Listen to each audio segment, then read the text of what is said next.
علیکم ورحمۃ اللہ تعالی وبرکاتہ۔ الحمدللہ العلی الاکبر والصلاة والسلام علی سید البشر شفیع الامم فی یوم المحشر وعلی آلہ واصحابہ السرج الغرر، اما بعد فقد قال اللہ تعالی فی القرآن المجید والفرقان الحمید یا ایھا الناس قد جاءکم برہان من ربکم وانزلنا الیکم نورا مبینا۔ صدق اللہ العظیم وصدق رسولہ النبی الامین المتین الکریم، ونحن علی ذلک لمن الشاہدین والشاکرین والحمد للہ رب العالمین۔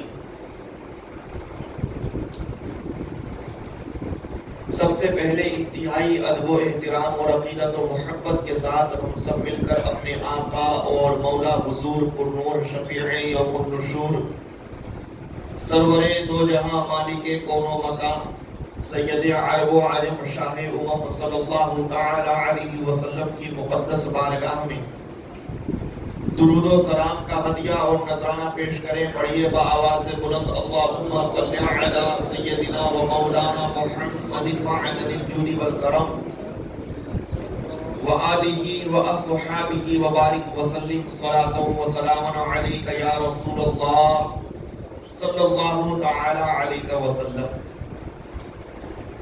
عزیزان ملت اسلامیہ، یہ ماہ سفر جاری ہے اور عنقریب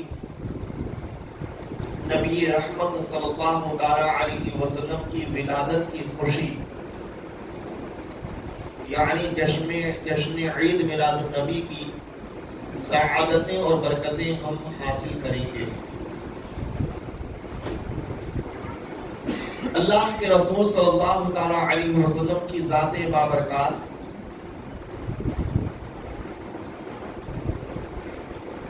کہ عظمت و رفعت پورے قرآن میں موجود ہے۔ اللہ رب العزت نے آپ کی ذات ہی کو اپنے وجود کی دلیل بنا کر دنیا میں مبعوث فرمایا۔ اللہ نے قرآن میں ارشاد فرمایا، اے لوگو یقیناً تمہارے رب کی طرف سے ایک برہان آ گیا، ایک دلیل آ گئی۔ رب تبارک و تعالیٰ کی طرف سے رب کے وجود پر برہان و دلیل بن کر کون آئے؟ تمام مفسرین کہتے ہیں کہ نبی اکرم صلی اللہ تعالی علیہ وسلم آئے۔ اللہ نے اپنے محبوب کو اپنے وجود کی دلیل بنا کر دنیا میں مبعوث فرمایا۔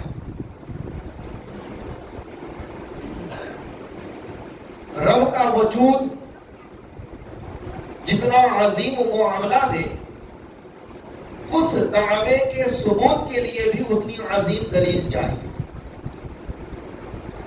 اللہ کے رسول صلی اللہ تعالی علیہ وسلم کی ذات بابرکات کو اللہ نے اپنے وجود کی دلیل بنا کر بھیجا، اور ایسی دلیل بنایا کہ سر تا پا مصطفیٰ کریم معجزہ بن کر دنیا میں تشریف لائے۔ حضور اکرم صلی اللہ علیہ وسلم کا سر تا پا پورا ہی معجزات سے لبریز ہے۔ اعلیٰ حضرت ارشاد فرماتے ہیں، سر تابا قدم ہے تنے سلطان زمن پھول، لب پھول، دہن پھول، زکن پھول، بدن پھول۔ اور ایک موقع پر ارشاد فرماتے ہیں، وہ کمال حسن حضور ہے کہ گمان نقص جہاں نہیں، یہی پھول خار سے دور ہے، یہی شمع ہے کہ دھواں ہے۔ فرماتے ہیں کہ یہ کون سی درگاہ ہے؟ دو جہاں کی بہتریا نہیں کہ امانی دل و جاں نہیں، وہ کیا نہیں جو یہاں نہیں، مگر ایک نہیں کہ وہ ہاں نہیں۔ مصطفیٰ کی بارگاہ میں کوئی سائل آئے اور اسے کہا جائے نہیں، ایسا نہیں۔ یہ وہ عظیم بارگاہ ہے کہ یہاں پر جو بھی آئے گا اور جو بھی اپنی مراد ظاہر کرے گا وہ مکمل اپنی مراد پالے گا۔ میرے آقا نبی رحمت صلی اللہ تعالی علیہ وسلم کی بارگاہ میں حضرت ربیعہ ابن کعب اسلمی رضی اللہ تعالی عنہ خدمت کے لیے حاضر رہا کرتے تھے۔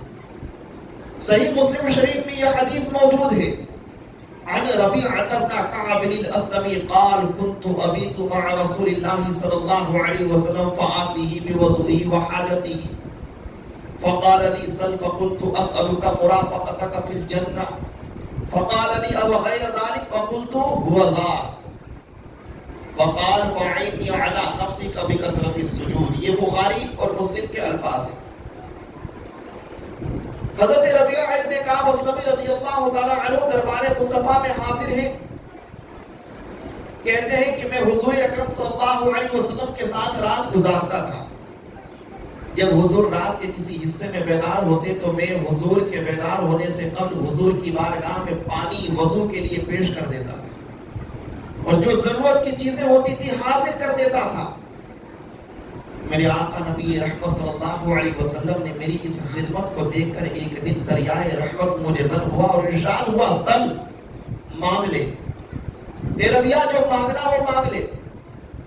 کہا یا رسول اللہ میں صرف جنت میں آپ کا ساتھ چاہتا ہوں، جنت میں آپ کی رفاقت چاہتا ہوں، جنت میں آپ کی صحبت و معیت چاہتا ہوں، جنت میں آپ کا رفیق اور ہمنشیں بننا چاہتا ہوں۔ میرے آقا نے کہا اس کے علاوہ اور بھی کوئی خواہش ہو تو بتاؤ۔ کہا یا رسول اللہ وضع، بس یہی خواہش ہے۔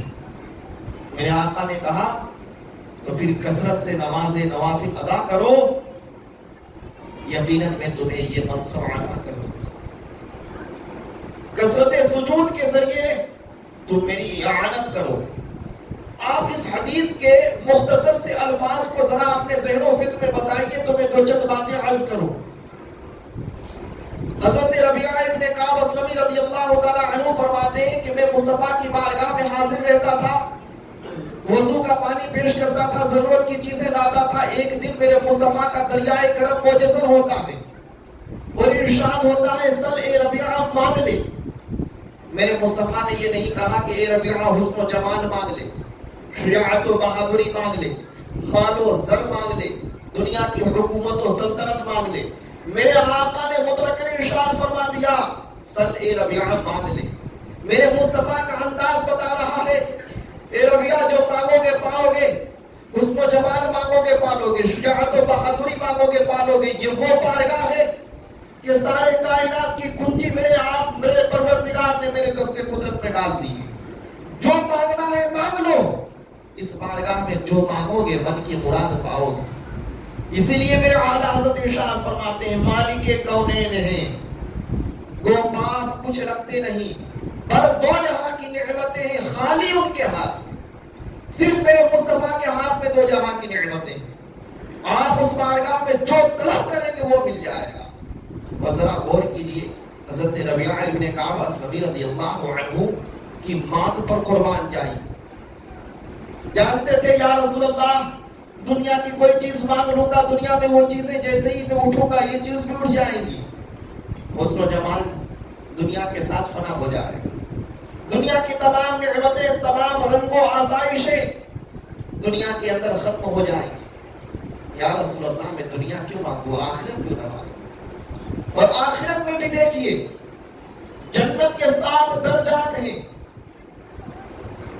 جنت عدن ہے، جنت مأوا ہے، جنت الفردوس ہے، اعلیٰ علیین ہے، اور اعلیٰ علیین سے بھی ہزاروں درجے بلند وہ جنت ہے جس میں میرے آقا نبی کریم صلی اللہ علیہ وسلم تشریف فرما ہے۔ کہا یا رسول اللہ مجھے جنت کا وہ سب سے اعلیٰ منصب و مرتبہ چاہیے جس میں میرے مصطفیٰ ہوں گے۔ میرے آقا نے کہا یہ مراد تمہیں تمہاری پوری کر ہی دوں گا، اور کوئی خواہش ہو تو مانگ لو۔ آپ ذرا غور کیجئے، میرے آقا یہ نہیں فرما رہے ہیں کہ اے ربیعہ میں تمہیں یہ نہیں دوں گا، بلکہ آقا ارشاد فرما رہے ہیں کہ یہ تو مل ہی جائے گا، اور کچھ مانگنا ہو تو مانگ لو۔ میرے مصطفیٰ کریم صلی اللہ علیہ وسلم کی زبانی اقدس سے یہ جاری ہونا تھا۔ حضرت ربیعہ مچل اٹھے، کہا یا رسول اللہ دنیا کی عیش و عشرت نہیں چاہیے، بس آخرت میں اپنے حساب و کتاب کا خدشہ تھا، لیکن یہ بھی آج تسلی اور اطمینان حاصل ہو گیا کہ مولا آپ کے تصدق اور توسل سے قیامت میں نجات بھی عطا فرمائے گا، بخشش کا پروانہ بھی دے گا، اور ایسا اجر عظیم عطا فرمائے گا کہ جہاں آپ تشریف فرما ہوں گے خادم کی حیثیت سے میں بھی موجود رہوں گا۔ اب میں ذرا آپ کو بتانا چاہتا ہوں اہل سنت و جماعت ہے کیا۔ میرے آقا نبی رحمت صلی اللہ علیہ وسلم بخاری شریف کی حدیث سے ارشاد فرمایا ستفترق امتی علی 73 فرقۃ، میری امت قریب 73 فرقوں میں بڑھ جائے، کلہم فی النار الا فرقۃ واحدہ، تمام جہنمی ہوں گے سوائے ایک گروہ کے جو جنتی ہوگا۔ صحابہ نے کہا یا رسول اللہ اس جنتی گروہ کی پہچان بتا دیجیے، اس کی کوئی علامت و نشانی بتا دیجیے، امت اس نشانی کو اپنے اندر محسوس کر کے سمجھ جائے کہ ہم اہل سنت ہیں، حق پر ہیں۔ میرے آقا نے کہا نشانی جاننا چاہتے ہو، سنو نشانی یہ ہے ما انا علیہ و اصحابی، جس عقیدے پر میں اور میرے صحابہ مضبوطی سے قائم ہے، جو عقیدہ ان کا ہے وہ عقیدہ زمانے میں کوئی بھی رکھے گا وہ سنی ہے، مسلمان ہے، وہ حق پر ہے، اور جو صحابہ کے عقیدے سے ہٹے گا سمجھ جانا وہ اہل سنت سے ہٹ گیا ہے۔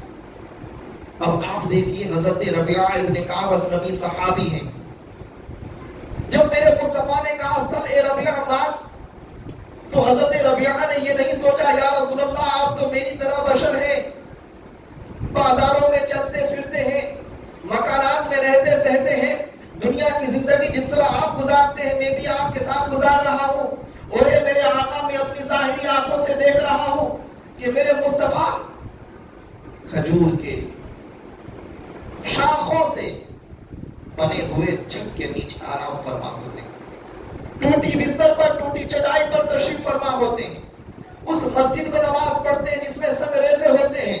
یا رسول اللہ آپ کی یہ حالت دیکھ کر میں آپ سے کیا مانگوں؟ نہیں، ایک صحابی ہے جن کا عقیدہ ہے کہ میرے مصطفیٰ چاہ لے تو ساری کائنات ان کا غلام بن کر ان کے دربار میں حاضر ہو جائے، میرے مصطفیٰ چاہ لے تو زمین و آسمان کا ذرہ ذرہ قدم مصطفیٰ میں آ کر گر جائے۔ حضرت ربیعہ نے یہ عقیدہ دیا، ایک صحابی نے یہ عقیدہ دیا کہ یہ وہ بارگاہ ہے کہ جو مانگو گے پالو گے، ان کے تصرف میں، ان کے اختیار میں، ان کے قبضے میں، ان کے اقتدار میں دنیا کی تمام نعمتیں ہیں، جو چاہو گے پالو گے۔ لیکن ایک وہابی ہے جو عقیدہ یہ رکھتا ہے کہ مصطفیٰ مر کر معاذ اللہ دنیا میں مر کر معاذ اللہ مٹی میں مل گئے، حضور سے مانگنا حرام، حضور سے طلب کرنا حرام، حضور سے سوال کرنا حرام، حضور کی بارگاہ میں مناجات کرنا حرام، حضور کی بارگاہ میں ندا کرنا حرام۔ ایک وہابی اور ایک صحابی، عقیدہ صحابی اور وہابی کا دیکھ لیجئے۔ صحابی عقیدہ دے رہے ہیں کہ مصطفیٰ سے جو مانگو گے پالو گے، وہابی کہتا ہے مصطفیٰ سے دور ہو جاؤ۔ یہاں سے پتہ یہ چلا کہ جو صحابی کے طریقے پر ہے وہ اہل سنت و جماعت ہے۔ اسی لیے مجدد دین و ملت نے ارشاد فرمایا تجھ سے اور جنت سے کیا مطلب وہابی دور ہو، ہم رسول اللہ کے جنت رسول اللہ۔ آج ہمیں اور آپ کو اس عقیدہ اہل سنت پر مضبوطی سے قائم رہنے کی ضرورت ہے۔ اور ذرا دیکھیے میرے آقا نے کیا کیا پیغام عطا فرمایا۔ حضرت مولا علی شیر خدا، فاتح خیبر، شوہر فاطمہ علی مرتضی کرم اللہ تعالی وجہ الکریم، مقام صحبہ میں تشریف فرمائے۔ میرے مصطفیٰ نے کہا اے علی، سونے کی تمنا ہو رہی ہے۔ حضرت علی نے اپنے زانوں کو مصطفیٰ کے لیے پیش کر دیا۔ زانوئے علی پر مصطفیٰ نے سر اقدس رکھ کر آرام کرنا شروع کیا، اور آفتاب جو عصر کے وقت میں پہنچ چکا تھا ڈھلنا شروع ہوا، یہاں تک کہ آفتاب غروب ہو جاتا ہے۔ لیکن ایک جانب مصطفیٰ کریم صلی اللہ علیہ وسلم کا احترام، دوسری طرف خدا کی طرف سے ہونے والا فرض عصر، دونوں میں سے کس کو حضرت علی نے اختیار کیا؟ مصطفیٰ کے ادب و احترام کو اختیار کیا۔ مصطفیٰ کی تعظیم و توقیر کو اختیار کیا، اپنے زانوں کو ذرہ برابر جنبش نہ دی کہ مصطفیٰ کے نیند میں خلل پڑے، یہاں تک کہ بے اختیار مولا علی کے آنکھوں سے آبشار کی طرح جب آنسو برسنے لگا، میرے آقا اس آنکھوں کی حرارت کو پا کر کے بیدار ہو گئے، کہے اے علی بتاؤ کیا ماجرا ہے، ما اصابک یا علی، علی تمہیں کیا ہوا؟ حضرت علی نے اپنے دل کی مراد ظاہر کی، میرے آقا نماز عصر نہ پڑھ سکا تھا، آپ کی غلامی میں اس طرح حاضر رہا کہ جب یہ سورج ڈوب گیا اب میری نماز عصر قضا ہو گئی، اسی قضا ہونے پر ذرا دل غمزدہ ہوا، آنکھوں سے یہ آبشار ٹپک پڑے، میرے مصطفیٰ نے اتنا سنا، اے علی یہی بات ہے، اپنے انگشت مبارک کو ڈوبے ہوئے سورج کی طرف میرے مصطفیٰ نے کیا، اور وہ غلام سورج آقا کی اطاعت و فرما برداری کرتا ہوا مقام عصر تک پہنچ جاتا ہے، اور پھر میرے آقا کہتے ہیں علی جب تک تم نماز عصر ادا نہ کرو گے اس وقت تک یہ سورج غروب نہ ہوگا، اس وقت تک یہ سورج ڈوبے گا نہیں۔ آپ ذرا غور کیجئے، صحابی نے ہمیں یہ عقیدہ دیا کہ اگر تم خدا کی بندگی کرنا چاہتے ہو، خدا کے قریب رہنا چاہتے ہو، مصطفیٰ کی اطاعت میں لگ جاؤ، مصطفیٰ کی وفاداری میں لگ جاؤ، مصطفیٰ کی غلامی میں لگ جاؤ، اسی غلامی کے صدقے میں دنیا کی تمام نعمتیں، عظمتیں، رفعتیں تمہیں نصیب ہو جائیں گی۔ اور پھر میرے آقا نبی کریم صلی اللہ علیہ وسلم نے ڈوبے ہوئے سورج کو مقام عصر پر لا کر کے کھڑا کر دیا، اور حضرت علی نے یہ پیغام دیا کہ مولا علی نے واری تیری نیند پر نماز، وہ بھی نماز عصر جو اعلیٰ خطر کی ہے، نماز عصر جو تمام نمازوں میں سب سے معظم ہے، اس نماز کو میرے مصطفیٰ کی ذات پر حضرت علی نے قربان کر دیا۔ اور اعلیٰ حضرت نے ارشاد فرمایا سورج الٹے پاؤں پلٹے چاند اشارے سے ہو چار، اندھے نجدی دیکھ لے قدرت رسول اللہ کی۔ اور 2 منٹ اور آپ کا چاہوں گا، حضرت ربیعہ ابن کعب اسلمی رضی اللہ تعالی عنہ نے یہ عقیدہ ہمیں عطا کیا کہ مصطفیٰ کی بارگاہ میں جو مانگو گے پالو گے، جو مانگنا ہے مانگ لو، جو مانگو گے پالو گے، کیونکہ میرے مصطفیٰ مالک و مختار ہیں، دنیا کی تمام نعمتیں انہی کے اختیار میں ہیں، یہ سلطان ہے، یہ حاکم ہے، اللہ کے خلیفۃ الاعظم ہیں، جو طلب کرنا ہے طلب کر لو۔ حضرت ربیعہ ابن کعب اسلمی رضی اللہ تعالی عنہ کے اس عقیدے کو جب امام احمد رضا نے اپنے لفظوں میں ڈھالا تو یہ بیان کیا، میں تو مالک ہی کہوں گا، میں تو مالک ہی کہوں گا، میں تو مالک ہی کہوں گا کہ وہ مالک کے حبیب، مالک کے حبیب ہو یا رسول اللہ، مالک کے حبیب ہو، میں تو مالک ہی کہوں گا کہ وہ مالک کے حبیب، یعنی محبوب و محب میں نہیں، میرا تیرا یہ ساری سلطنت، یہ ساری حکومت، یہ ساری بہاریں مصطفیٰ کے صدقے و طفیل میں ہیں، نہیں اور کوئی مفر مقر جو یہاں سے ہو یہیں آ کے ہو، جو یہاں نہیں تو وہاں نہیں۔ در مصطفیٰ وہ جگہ ہے کہ اس جگہ سے فرار کی گنجائش نہیں، اس جگہ سے دوسری جگہ پر قرار پانے کی گنجائش نہیں۔ اگر تم دلوں کا اطمینان چاہتے ہو، چین و سکون چاہتے ہو، تو مصطفیٰ کے قدموں میں اپنے سر کو ڈال دو، یہاں پر آنے کے بعد دنیا کی تمام نعمتیں بہاریں تمہیں مل جائیں گی۔